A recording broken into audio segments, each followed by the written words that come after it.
My name is Tinaishe. I've been coming to Seoul City for the past 2 years. I was born in Zimbabwe and lived there until I was 25 years old. But I came to the US first in 2018 as an exchange student. I became sure that I wanted to stay in the US. I also specialize in international studies, and the US seemed to be a great place to start my career, given the role that this country plays in international affairs. And I moved to Chicago. I had a couple of friends who were here, and it just made sense for me to go and be closer to them. So I actually found Seoul City in April last year, and it was incredible. I enjoyed it. And it was kind of like what actually marked my return to my journey with Christ. So my F1 visa had expired. It expired on the 31st of January. And I just had a grace period, which is 60 days that you're allowed to stay in the US between visas. So that left me like not knowing what to do next.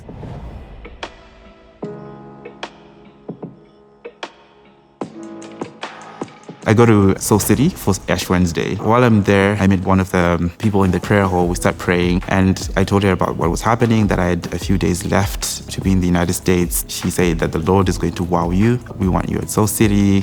You're going to be here. The next day, I received an email from the lawyer telling me that there was another avenue available.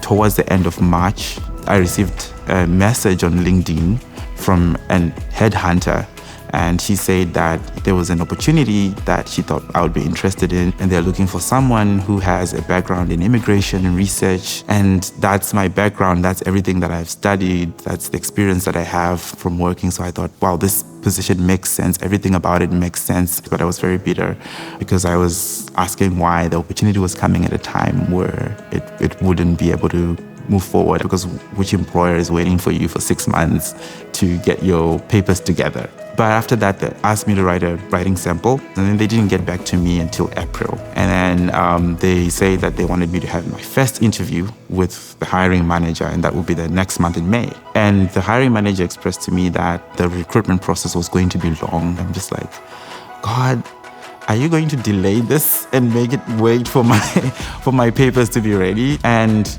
that's exactly what happened, and got a firm offer by the end of August.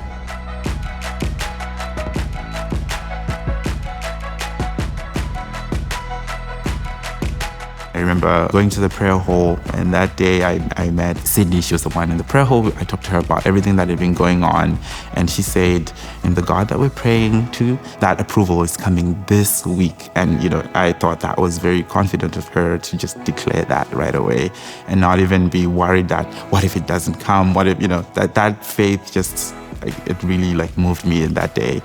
And for sure, the next day, Monday, I received the email that my application had been approved, and everything was set from that point. My relationship in terms of asking God in prayer has transformed from, God, I want this and this and that to work out, to more of like, God, help me see what your plan is. Help me see what my purpose is in this world, what you have set for me to do. God just wanted me to trust him more and more and more, because each time I was told something, I would see him come through. God is going to do more, and he has. What's the biggest thing you've learned through this experience? What would you say? Trusting God.